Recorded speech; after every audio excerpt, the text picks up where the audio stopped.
Yes. It's good. No, but we are one.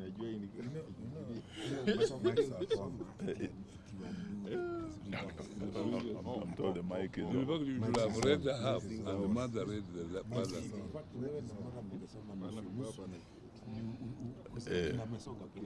You can read half.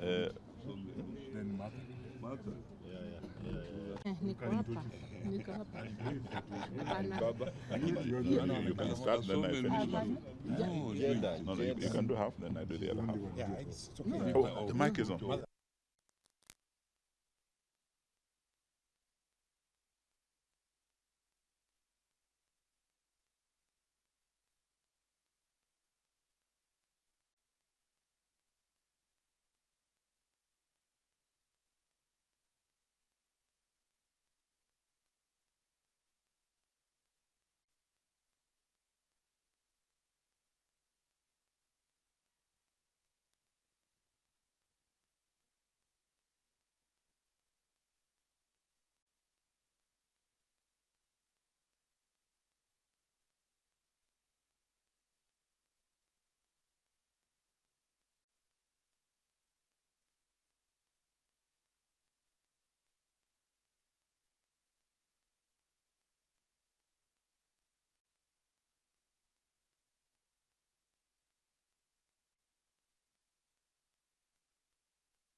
Hello? You ready? Yeah, that's it. Huh? Okay. It was the first meeting of SYMO summit this year.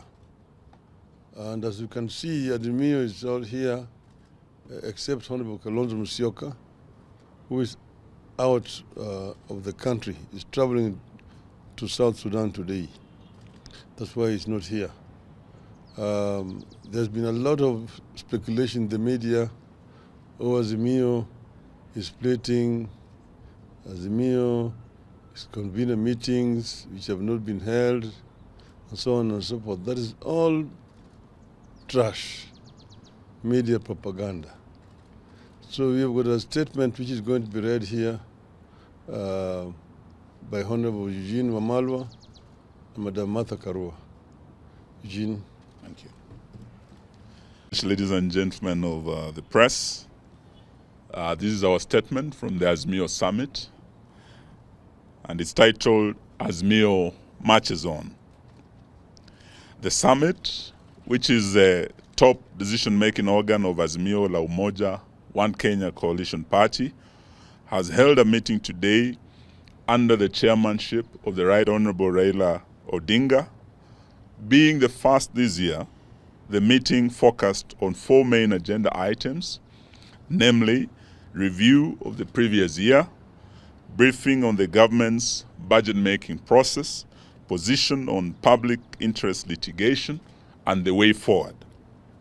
In attendance, as you can see before you, apart from our leader, we have his deputy, the Honorable Martha Karua, yours truly, Honorable Mwangi Wairia, Honorable Wycliffe Oparanya, Honorable Peter Munya, Honorable Jeremiah Kioni, Honorable Nderitu Mreithi, Honorable Wajakoya, and Honorable Opio Wandae. Absent with apology was the Honorable Stephen Kalonzo Musyoka, who's currently in the Sudan for other engagements, but who spoke to our leader this morning and sent his apologies. And the meeting has gone on with his blessings, and his views have been incorporated in the resolutions that we'll be reading to you shortly. After lengthy deliberation, the summit resolved the following. SYMO remains satisfied with its activities that were able to focus on the excesses of the Kenya Kwanza regime that has made life miserable for the greater majority of Kenyans. Because of SYMO's focus and steadfastness, the cost of living as a government-induced pain is understood to be a direct result of Ruto's policies and not only global environment or previous regime. So this is purely Ruto's failed policies, and it should not be blamed on any global environment or Uhuru Kenyatta's regime almost 2 years later. The coalition is satisfied with the work of standing up for Kenyans and commits to continue holding the regime to account and to put blame where it belongs on areas like the ever-rising taxes, the deteriorating relationship with our neighbors, the rampant corruption in government, the tribalism in public service, the deterioration of the Kenya shilling, and general deterioration of our economy. The Kenya Kwanza regime, and not the people of Kenya, are to blame for these misfortunes that have ended up hurting innocent Kenyans. SYMO deeply regrets the loss of lives during the peaceful protests, continues to hold the government responsible for these needless deaths, and promises that the deaths shall never be in vain. The coalition has weathered several vigorous attempts by the Ruto administration to create disunity and splits in its ranks. Unity is an achievement the coalition will guard jealously to be able to continue fighting for Kenyans as one united front. Because the coalition has been able to stand up and stand together, Kenyans have regained their voice, their courage, and are standing up to the bullies in this regime. Kenyans are standing up in very remote parts of the country to tell off the government on its lies and its insensitivity to the people. We encourage Kenyans to continue manifesting courage and call out this regime. We will stand with all Kenyans expressing such courage and determination to take back our country. The coalition is happy and proud of the performance of its members of parliament and on all critical national issues. When it has mattered, even where the members have been outnumbered, they have expressed themselves clearly and candidly on such issues as the Finance Act 2023, and Kenyans will remember that there were 88 loyal members of SYMO who stood with them, and there are 176 who voted yes, and that is why they are suffering today. Kenyans will remember their voices also of SYMO legislators on the housing levy, on the deployment of the police to Haiti, and the general state of the economy. Over time, we have been vindicated. May I now invite my senior, the Honorable Martha Karua, to read the rest of the statement. Thank you very much. The summit had a robust discussion on strengthening SYMO and its constituent parties. The coalition partners have been able to agree on fundamental strategies and tactical positions. We agreed that the coalition is only as strong as its constituent parties. The summit, therefore, reaffirmed its commitment to the renewal and strengthening of all the constituent parties through various activities, including members' recruitment drives, delegates' conferences, PGs, and NEC meetings. All constituent parties have committed to pursuing a common program of action that addresses the challenges the country is going through, and that also help to advance and defend the gains of democracy.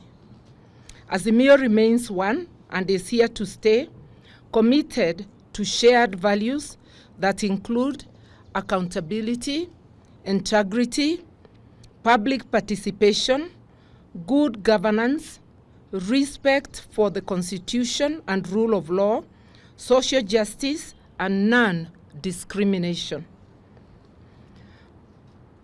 On public litigation, the summit agrees that the cases coming up under public interest litigation address fundamental concerns in which Kenyans feel overlooked, mistreated, and ignored by a regime steeped in impunity and unilateral actions.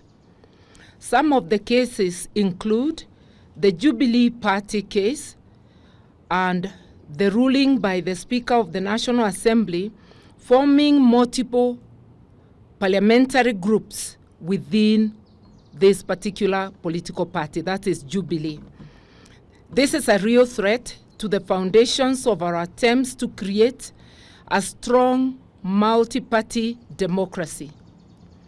It threatens to return Kenya to a single-party era. The housing levy is a threat to livelihoods and incomes in the same way the plan to unilaterally sell public assets without the participation of the owners who are the people of Kenya. We will stand in solidarity with the petitioners in the public interest litigation cases on these issues. Azimio stands for the rule of law and supports the need for an independent and professional judiciary.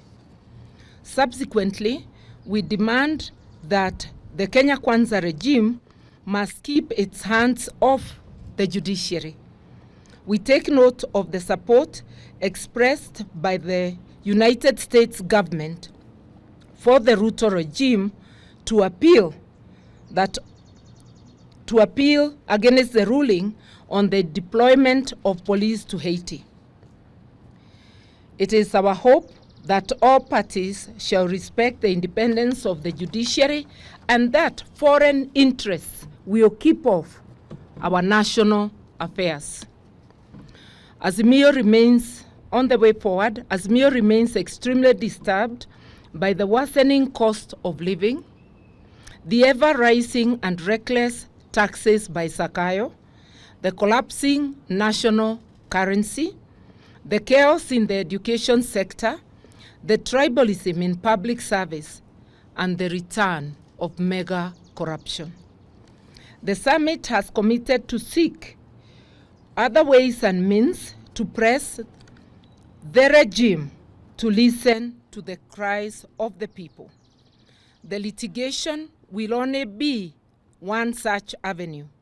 Other ways are being worked on, whose ultimate goal is to force the regime to be sensitive to the tribulations of the people and to enable the people to take such steps as they may deem necessary, remembering that they have the residual power and sovereignty for the people to be able to rid themselves of this yoke put by the regime. Just like the donkey spoke to Balaam in the Bible, the donkey is now telling Zakayo, enough is enough. We thank you. Thank you very much. Thank you very much. Thank you. Thank you very much.